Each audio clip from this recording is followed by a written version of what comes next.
Hello, and welcome to our class on wisdom, Wundt, James, and Cattell. We're going to be talking about the issues relevant to being able to understand these early leaders in psychology and evaluate them from the lens of wisdom. For the devotional today, there is a very nice devotional that you can find. I'm going to leave a link for this in Blackboard as well for everybody. But it's created by the Bible Project, and it is discussing the wisdom literature, books in the Old Testament, and particular to the book of Job. And I think that it does a very nice job of talking about wisdom from a very different perspective, maybe, than academic. So today we're going to be talking about wisdom, Wundt, James, and Cattell, and trying to see if they had wisdom as we review some of the major trends and issues for them. Okay, so the theme of the week that we're going to start with and then end with again is, does wisdom come from the environment or does it come from within the person? And if both, how so? So I want you to think a little bit about early leaders in psychology, what environment they were in, what country were they living in, their language, their time in history, what demographics they brought to the table, their gender, their race, their religion, all of those things. What university they were trained in. This is very, imprinting is where you were trained in your early training as a psychologist. So think about that for them. And then you might think a little bit about their personality traits. Were they adventure-seeking, willing to take risks and be first? Did they struggle with pain and depression and opposition themselves? Were they known as being difficult to be around? So all of that. At the end of this brief lecture, I will ask you to do a fast write about that issue. So be thinking about that as we go through the material. So first I want to start with a little bit of thought about how wisdom is discussed in terms of ancient Christian and biblical literature. I drew largely from this website called wisdompage.com, which I think did a decent job of discussing the concept. But I think one of the first things that we in the West have to think about is cognition, competency, mastery, metacognitive skills, awareness of ill-structured problems. These are kind of Western ideas of what it is to be wise. So that's a really different maybe mindset than you might think of Job as a wise man, right? Or as Proverbs, and when it talks about wisdom. To contemplate that a little bit, what about from a psychological perspective, doesn't wisdom seem to play into issues like ability to understand and work with one's own affect or emotions, the development of an ego, like a strong ego that can manage both our superego and our id, like to use good old Freudian terms, but this is history of psych, so we must. But someone with a good, strong ego, is that what wisdom is, or does that just serve wisdom in a person's life? Or is it something where we've integrated into ourselves a whole perspective that includes both all of our affect or emotions, our cognition, our personality? Is there a multidimensionality to wisdom? I think possibly. Bob Sternberg defined wisdom this way. Wisdom is defined as the application of tacit as well as explicit knowledge as mediated by values toward the achievement of a common good through a balance among A, intrapersonal, B, interpersonal, and C, extrapersonal interests over the A, short, and B, long-term. He loved his A's and B's. To achieve a balance among A, adaptation to existing environments, B, shaping of existing environments, and C, selection of new environments. So you have this interpersonal, interpersonal, and extrapersonal.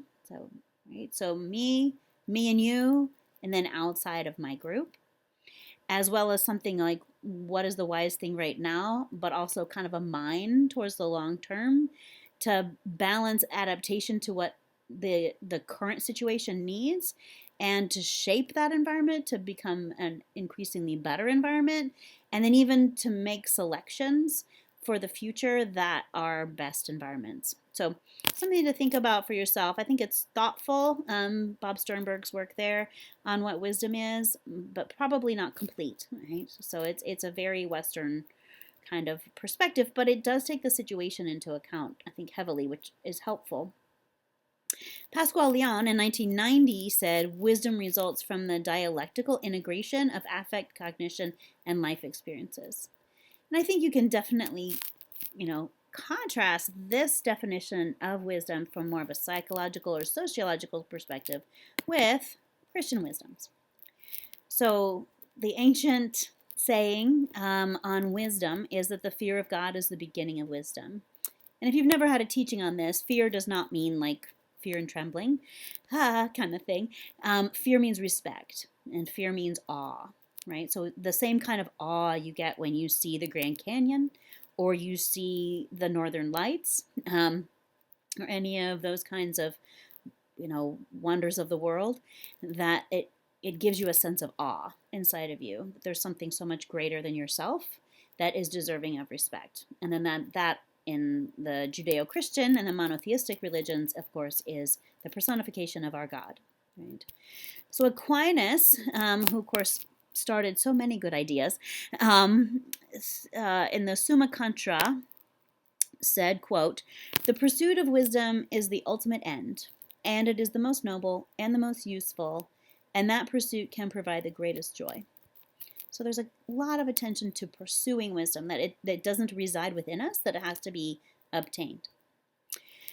Lockyer said the ability to judge correctly and to follow the best course of action based on knowledge and understanding. This, in contrast to the wisdom teachings of the Bible, follow from two great themes in the Ten Commandments and the greatest commandment of Jesus: reverence to God as a creator and respect for all persons, and that's the beginning of wisdom. So there's a good bit of historical Christian theology that talks about respect for God and respect for God's creation, particularly people.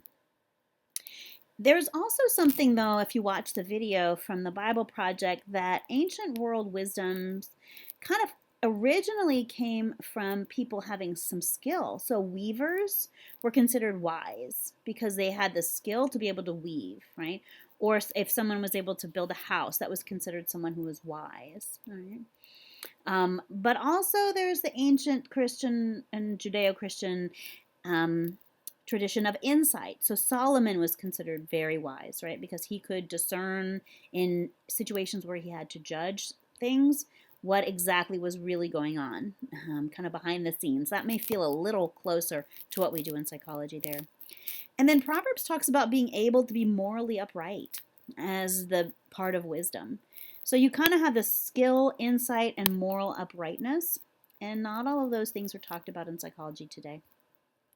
Ecclesiastes 12:13 says, "Fear God and keep his commandments, for this is the whole duty of man." That's a pretty big claim, the whole duty of man, right? So respect God and keep his advice, follow in his ways, right?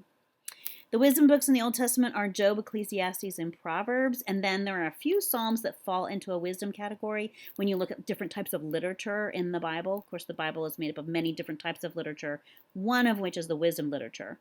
So if you haven't looked further into that in your own theological training, I just encourage you to consider that. There's a lot to learn from that. In the New Testament, when it talks about wisdom, there tends to be a sense of pragmatic or practicality to it. For instance, Paul compares wisdom, which in the Greek is Sophia, to the wisdom of men, to the wisdom that has been hidden and that God destined for our glory before time began. It's a knowledge, it's an understanding of God and the salvation that's available from God. That's the beginning of wisdom, or is the hidden wisdom that Christians are able to access. So, of course, this is happening in a time of Gnosticism, where there's a lot of kind of like, there's these hidden ways to know what's real, and there's a lot of people talking about how we're actually living in a Gnostic time today too, where people are kind of like, there's this hidden, kind of understanding of what's really happening in the world, and so, I think that Gnosticism goes on and on and on. So, there's a moment here to kind of stop and think: is wisdom environmental or character? What do you think? Could you create wisdom? Could you create an environment in a psychotherapy room, in a clinic, in a professional training environment like a university? Can you create wisdom in people by giving them a certain environment? Is that possible or is it not possible? Is that what we're trying to do here in graduate school, in psychotherapy, and in an office with someone? Are we trying to create wisdom in you? Are we trying to create clinical situational wisdom? Is that actually what you've been doing all along? Maybe. I think there's something to be said there. All right, let's go back to the first environment, Wundt's lab, 1879. The year is 1879. The country is Germany. It's an interesting time. Wundt lived from 1832 to 1920. He had quite a long life. The German Empire, to give you kind of an idea, was actually founded on January 18th, my birthday, 1871. And this was in the aftermath of 3 successful wars by northern German communities, basically the state of Prussia. Within a 7-year period, Denmark and the Habsburg monarchy and France were vanquished in short and decisive conflicts. So Germany kind of rose to international power, or at least European power at that time. So Wundt is walking into a place that is the conqueror, the conquering country, right? The religious makeup of the time was about 63% Protestant and 36% Catholic, Roman Catholic, and then just 1% Jewish. So you've got primarily Protestant Catholic. It's ethnically homogenous, other than a little bit of Polish minority, a little bit of Danish, French, and Serbian population. Not very much, but mostly this kind of Prussian German background, right? They're very, very homogenous, really. About 67% of the population lived in villages, and the rest were in larger towns and cities. Literacy was also almost universal. This is really an unusual thing in the time period because they had compulsory education starting in the 1820s in Germany. Okay? However, at the same time, that while Germany is on an ascendancy, they also are in a time of depression because there's a worldwide depression at this time. But relatively, Germany held out okay because they had just been the conquering country in Europe at the time. And then there was expansion. They were in competition really with Britain, Japan, and France, who were trying to catch up with Germany. Germany was really the top dog. The United States was kind of like the little baby upstart at the time, right? It's an interesting environment that he was living in. This is a picture of the Leipzig German concert hall that Wundt certainly would have gone to concerts here. You can see the how lavish that is, right? There's gold leaf everywhere. There is a beautiful floor. I mean, this would be something that today we would be just in awe, right? Respect for the craftsmen, right? The skilled craftsmen that created such a beautiful place. So this is kind of the world that Wundt is living in and what's going on around him. This is his environment. He attended Heidelberg University and then worked there early in his career. This is a picture of the Heidelberg Castle in the late 19th century, so around that time period, you can kind of get a sense of what it looked like. So this is the like, if not the best, one of the best universities in the world. It's like about 3 buildings, it looks like, right? So the times have changed. The Heidelberg University was actually founded in 1386 by the papacy, and then Germany was ruling it at the time. So it kind of changed hands a few times. But of course, the Roman Catholic community was still relatively large, or over 30% of the population. So it's not a small part of the population. There was a role model here from this university to try to transform scientific centers around the world. They really wanted to be the MIT of their day, or you might think of them as the Stanford of their day, right? How Stanford has changed the way the world thinks about startups and tech startups and that sort of thing, and a lot of them come out of Stanford and MIT. This would be the same idea of their day. For instance, Max Weber, so if you've taken any sociology kind of a class or philosophy, Max Weber will be, prominent He was the founder of sociology, and he was considered the liberal of his day, and he also was at Heidelberg at the same time that Wundt was at Heidelberg. So this is the environment that Wundt is in. This is his laboratory. There's a few things. Edwin Boring is a early history of psychology expert. He wrote one of the first history of psychology textbooks that was used for a really long time. And he reviewed all the publications from Wundt's lab, which were extensive. And he said about half of them were some sensation and perception work, right? So vision.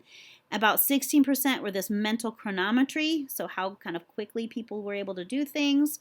10% on feelings and affect, 10% on attention. So this kind of gets you a sense of what was being published out of Wundt's lab at the time. His legacy is kind of interesting for Wundt. He directed 66 dissertations. I feel for him. I'm in my 50-something dissertations now, so that's a lot of dissertations. However, I was not at the same time period, right? So these are the people that he chaired dissertations. Emil Kraepelin, who started the field of psychiatry, like began it, right? Leitner Whitmer, who's credited with starting the fields of clinical psychology and school psychology both. Edward Titchener, who was really the beginning of structuralism. Charles Spearman, you may not remember this from statistics class, but there's the Spearman row and the Spearman correlation. So he is one of the founders of statistics, particularly applied to social science. And Hugo Munsterberg, that you might not have heard of before, but Munsterberg is the founder of I/O psychology, forensic psychology, and he contributed actually to film theory. So he's a little bit of a Renaissance guy. So these are just, 5 of the more famous people that came out of the Wundt's lab and that he actually did dissertations with. And you can see a picture here of him with some of his students.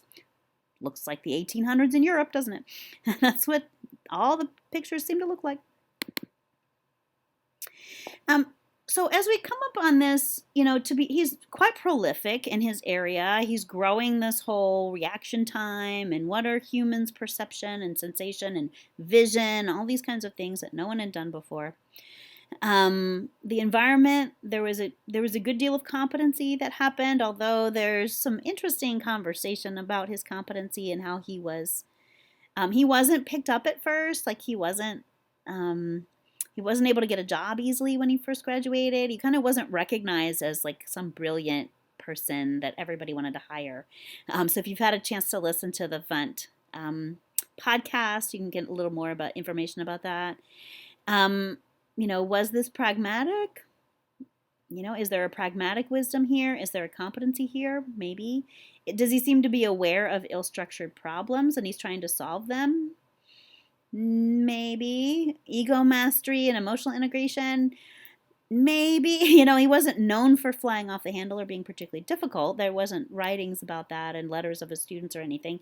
But he wasn't also known to be somebody that everybody just kind of adored either. So he's kind of, maybe a typical psychologist, right? So it's kind of interesting to think a little bit about the environment that he was in, the university, the time period he was in, and how all of that came into play such that what he was interested in was reaction times and vision and very basic things. That maybe he wasn't interested in other things because of what he thought was important in the world. One of his most famous students was Edward Titchener. And Titchener was really the primary developer of the field of structuralism. So we're going to talk about structuralism and functionalism today because you can't talk about history of psych at this time frame without talking about them. So structuralism was really started by Wundt, but really Titchener developed it and built it out into a fully formed kind of theory. And the idea is you're going to analyze the mind in terms of its most simple components and then how those components relate to each other or fit together. And you can see that in the Wundt reading from this week. He used some introspection, but believed more in reductionism. So he really was a reductionist and unapologetically reductionist. Structuralism is reductionism. And then the thoughts that we have, the images humans have, the feelings we have, these all were studied. And really the inheritor of structuralism is the field of cognitive psychology today, right? And you can still see some of the influence of structuralism, Titchener and Wundt, on the way in which people have tried to understand cognitive psychology now. And you guys, for the most part, I think should have had that course last spring in affect and cognition, and maybe can see kind of a click, click, click on your mental map of psychology about how structuralism and modern cognitive psychology are all part of one narrative. Van Bell had an interesting question. He's a history of psychology expert. And Van Bell stated that my guess is that Wundt was not so much concerned with the impossibility of experimenting with the higher functions as with the impropriety of it. Being an anti-positivist, he probably considered this type of research an affront to humanity. Is there any validity to the sentiment that the psychological study of human beings somehow devalues their humanity? So something to think about. And what is antipositivism? If you don't know the term, antipositivism is also called interpretivism or interpretive sociology, and it's the view in the social sciences that the social realm may not be subject to the same methods of investigation as the natural world, that academics must reject empiricism and the scientific method in conducting social research. Max Weber, down the hall, and Heidelberg, was also an anti-positivist. So there's some influence there happening, right? So basically it's saying we can't study our own brains. Like you can never fully understand human beings because we are human beings. So we can't possibly fully understand us. Not the same as we can understand chemistry or biology or physics, right? And you still hear that today, that anti-positivistic kind of philosophy or opinion, I guess. So you might think about this a little bit. Can we study? Does it devalue us as humans to break us down to our smallest components and to understand the way our brain works? Maybe. I don't know. We will all have to decide that for ourselves. All right. So here's Wundt in the grand scheme. This is a really nice kind of timeline, essentially, of history, and particularly in intelligence theory is where this came from. And you can see how Wundt, Cattell, Hall, and James all kind of sit here in the great schools leading up to, in the 1800s. And so you can kind of get this sense of like, how did we get here today in terms of, this is in terms of intelligence theory, but of course intelligence theory is so much a part of psychology's early days as they were trying to understand, even things like reaction times, even things on IQ tests, like how quickly people can do things, as part of our understanding that the quick mind is a sharp mind and a sharp mind is a bright mind, and so those kinds of assumptions and ideas, what do we think about that today? What does that mean? I don't know. We are officially done with Wundt. Sorta. Are we ever done with Wundt? I don't know. But we're going to move on to William James, still my favorite psychologist in the history of psychology. He was born in 1842 and died in 1910. He was an American. This is also my favorite picture of him. This is him in 1865. And he is dressed totally as a cowboy. He is an interesting Harvard professor for sure. He was American, fluent both in German and French, which is one of the reasons why he had some interaction with some of the early German psychologists and was influenced by them, is because he could speak their language and read their writings. If he hadn't been, he might not have. He did have some depression as a teenager and was suicidal. That is kind of widely known. So it was another influence in his life. Went to Harvard Medical in 1864. In 1865, he actually quit school and went to the Amazon because he decided he wanted to sail the Amazon. In 1865, the Amazon was not a safe place. It's still not a safe place, the Amazon River in Brazil, but it was particularly unsafe. But he got smallpox and he got sick enough where he actually had to come home. He didn't die, obviously, but it was very risky for him to do that. So he took these really big risks in his life, and this trip to the Amazon is one indicator of it. Of course, he had the money and the resources to be able to get in a boat and go to the Amazon. He did finally graduate. Sorry, that says 1964 Harvard Medical. Of course, that would have been 1864.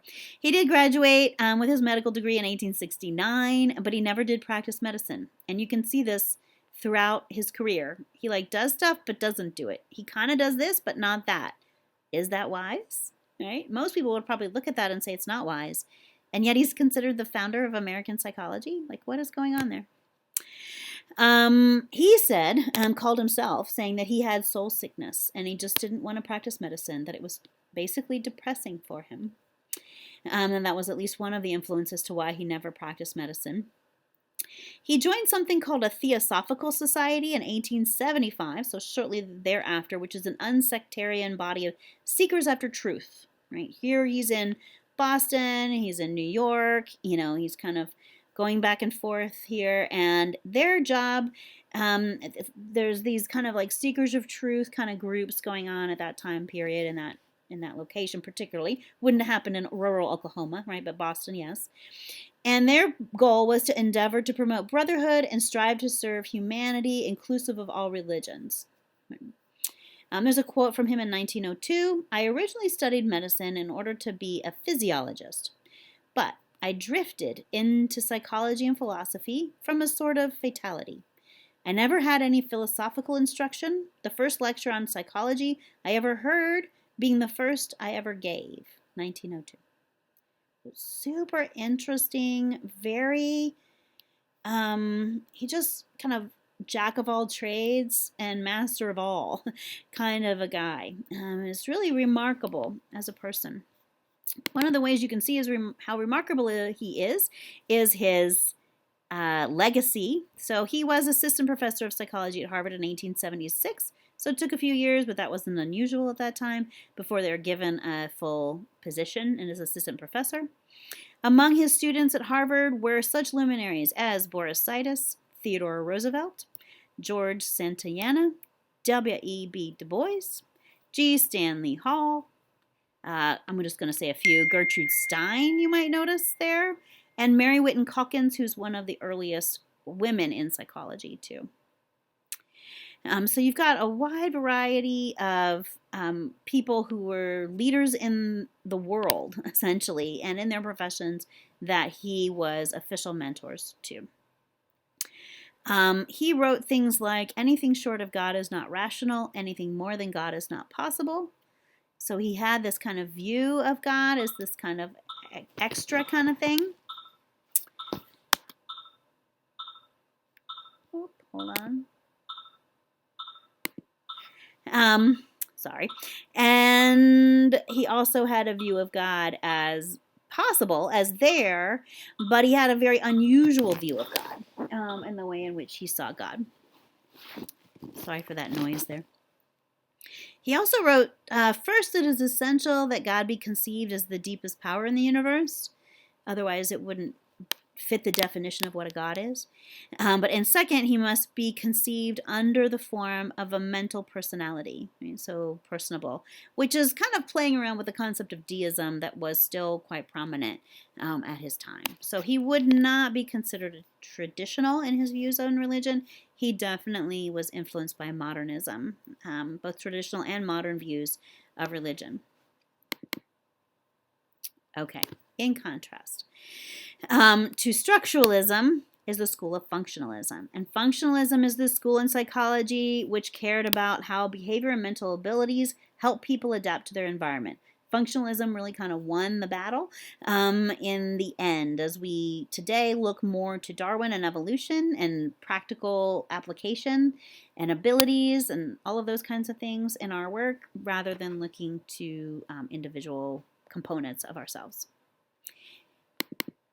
The school of functionalism was first articulated around the turn of the century. William James was one of the people that did that, as well as Dewey, Rowland, Engel, Carr, and many others. And it really grew up in two universities, Chicago and Columbia. So you've got two universities that are developing the school of functionalism. Really, it's given kind of a time frame that's fairly short, but very important because it was first, right? So 1895 to 1915 in America was really the beginning of psychology, and functionalism rose to the forefront from the beginning. And it competed with structuralism, and, early dynamic Freudian things kind of came right after this. For the future, James Mark Baldwin's genetic psychology and E.B. Titchener's structuralism were the primary things that it was fighting with. However, the APA, which of course started in the 1800s, was begun and controlled by functionalists like Hall and Cattell from the beginning. So back to William James, another interesting picture of him, he looks just like the man of his day kind of thing, was that he developed a lot of theories. And his theory was based on pragmatism, which is a uniquely American philosophy, is pragmatism. And William James helped to articulate that for our country, and it still continues to be quite influential in America today. So lots of things are, even things like, well, if it works, fine, do it. Right? And, philosophies and ideas about what's important and good are based on that. It's not a formal system. It doesn't have, he never had a lot of disciples. So again, you had this strange thing with James. And he espoused science, right? He believed in science and he thought that psychology should be a science, but he never did experiments himself, right? So he did more philosophy and writing. So he's just really this interesting character, full of contradictions and, going off in 1,000 directions. Some of the contemporaries of this time in America in particular included Lita Starter Hollingsworth, who was developing her work in the 1920s and 30s, particularly. She was at Columbia, right? So that meant she was functionalist, right? And she did experiments on gender differences and intellectual giftedness, and you can see the influence of Darwinian theory there, like what are differences based on biology, and intellectual giftedness makes people more evolutionary prepared for the world. So we should study that, right, and put energy into that. At the same time, Francis Cecil Sumner, who lived a long time, he was working at Harvard in the 20s, 30s, and 40s, little into the 50s, but he is also a contemporary of about this time period and really kind of a, he was mentored by Hall, and he was like the first generation of people who were taught by this original group, like Wundt, James, Cattell, Hall, that whole group. He worked at Howard, and we talked about him a little bit last week in my class, but he advocated for segregation, actually, of African American youths, and that began some of the conversation about what is actually best for African American youths at the time. And of course, America has gone a different direction to desegregate. Finally, it wouldn't be a good review of the time period if we didn't include James Cattell. So James Cattell was one of the original American psychologists, born in 1860, lived through the early 40s. He was not related to Raymond Cattell, who's also another famous psychologist. The two are from two different families. He primarily worked out of the University of Pennsylvania, and he worked to establish psychology as a science in America, or in the Americas. He had an opposition to World War I, which is a really interesting, just personal kind of anecdote about his life. Because of his opposition, he was actually dismissed from Columbia University, and because of that, the entire concept of tenure in American universities was kind of a reaction to Cattell's firing. And so that helped to establish tenure in universities. So even in just that, he had a pretty significant influence. Of course, tenure ain't what it used to be in America today. So we've swung the other way. His father was a Presbyterian minister and a university president, and was also quite wealthy. So he also, as you can see, is a trend with all of these early folks, are coming from wealthy families. He studied with Wundt in Germany, went over there, and particularly was interested in intelligence, came back to University of Pennsylvania and did his work there. Interestingly, by his peers and students, he is described as, quote, combative, blunt, and altogether lacking in tact, which might make us wonder some things about his wisdom. He also believed in, he was a eugenicist, right? So he believed in eugenics, which a lot of scientists did at the time, unfortunately. So you have the influence of their culture around them and of their subculture. And he used that to apply to his intelligence research. This picture you can see here of Cattell is actually a reaction time experiment. It's called the HIP chronoscope, and the Cattell gravity chronometer. And it was used to measure how quickly people read words, right? And I can say I was actually taught in the early 70s when I was taught to read, we were taught speed reading.